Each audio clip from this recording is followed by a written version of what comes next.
Hi friends, இன்றைக்கி நம்ம பார்க்க போகிற ரெசிபி கசகசா ஹல்வா. பார்த்ததுமே உங்களுக்கும் செஞ்சு சாப்பிட்ணுன்னு தோணுதா? வாங்க எப்படி செய்யலான்னு பார்க்கலாம். தூசு மண் எதுவும் இல்லாத சுத்தமான கசகசா 250 கிராம் எடுத்துக்கோங்க. 4 to 5 hours தண்ணியில் நல்லா ஊற வச்சுருங்க. அப்போ தான் சாஃப்டாக இருக்கும். இப்போ ஊற வச்ச கசகசா ரெடி ஆயிடுச்சு. தேவையான பொருட்கள் என்னென்னு பார்த்துடலாம். ஊற வச்ச கசகசா, காய்ச்சி ஆற வச்ச 1/4 லிட்டர் பால், 1/4 கிலோ சர்க்கரை, 1/4 கிலோ நெய். ஊற வச்ச கசகசாவை தண்ணியெல்லாம் வடிச்சிட்டு நம்ம மிக்ஸி ஜாரில் சேர்த்துக்கலாம். ஃபஸ்ட்டு நைஸாக அரைச்சதுக்கப்புறமா பால் கொஞ்சம் கொஞ்சமாக ஊற்றி நல்லா பேஸ்ட்டாக அரைச்சிக்கோங்க. திரியாக இருக்கக்கூடாது, நல்லா நைஸாக இருக்கணும். அப்போ தான் அல்வா டேஸ்ட்டாக இருக்கும். இப்போ அதிலே நம்ம சர்க்கரையும் சேர்த்து நல்லா நைஸாக அரைச்சாச்சு. இதை நம்ம அடிகனமான கடாயில் மாற்றிக்கலாம்.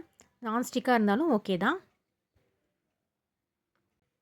இப்போ அரைச்சது ரெடியாக இருக்குது. 20 நிமிஷம் அப்படியே வச்சுருங்க. அதுக்கப்புறமா அடுப்பு ஆன் பண்ணிக்கலாம். அடுப்பு சிம்லே வச்சுக்கோங்க. மெதுவாக கலக்கி விட்டுட்டே இருங்க, இல்லைனா அடி பிடிச்சிரும். ஃபஸ்ட்டு பார்க்கும்போது தண்ணியாட்ட தான் இருக்கும், லாஸ்ட்டில் நல்லா கெட்டியாகிடும். டேஸ்ட்டு சூப்பராக இருக்கும். எடுத்ததுமே ஃபஸ்ட்டு நெய் ஊற்றக்கூடாது.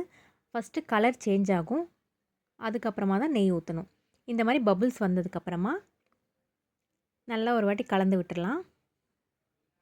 இப்போ நம்ம நெய் ஆட் பண்ணிக்கலாம். லைட்டாக கலரும் சேஞ்ச் ஆகிடுச்சு பார்த்திங்களா? இந்த ஸ்டேஜில் நல்லா நெய் ஊற்றிக்கலாம். நெய்யை கொஞ்சம் கொஞ்சமாக ஊற்றி கலந்துக்கலாம். ஸ்வீட்டுன்னா யாருக்கு தாங்க பிடிக்காது? ஆனால் இந்த ஸ்வீட்டு மருத்துவ குணம் உள்ளது. உடம்பு சூட்டை கம்மி பண்ணும். வயிற்றில் எந்த பிரச்சனை இருந்தாலும் சீக்கிரமாக சரி பண்ணிடும். அதுக்கு இந்த அல்வா ஒன்றே போதும். நம்ம நெய் ஊற்றிருக்கோம், பால் சேர்த்துருக்கோம். ஸோ அதனால் வயிற்றில் எந்த ஒரு பிரச்சனை இருந்தாலும் சீக்கிரமாக குணமாயிடும்.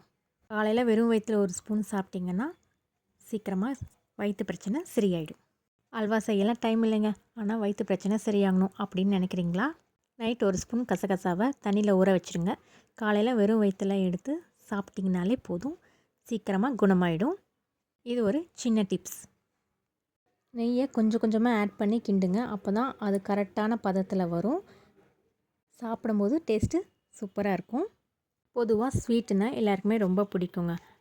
ஒரு சிலருக்கு வீட்டில் செய்கிற ஸ்வீட் தாங்க ரொம்ப பிடிக்கும். ஒரு சிலருக்கு வெளியில் வாங்குகிற ஸ்வீட் தான் பிடிக்கும். அந்த மாதிரி உங்களுக்கு எந்த ஸ்வீட் ரொம்ப பிடிக்கும்னு கமெண்ட்டில் சொல்லுங்கள்.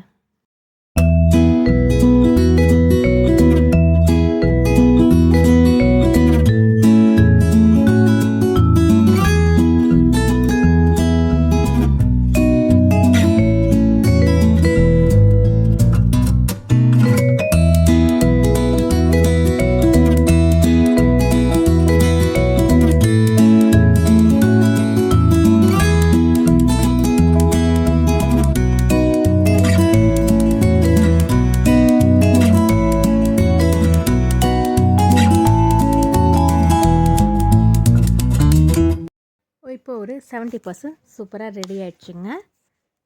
இந்த ஸ்டேஜில் நல்லா கிண்டிகிட்டே இருக்கணும், இல்லைனா அடி பிடிச்சிரும். அதே மாதிரி இது பபுள்ஸ் வந்து நல்லா தெறிக்குங்க, பார்த்து கவனமாக ஹேண்டில் பண்ணுங்கள்.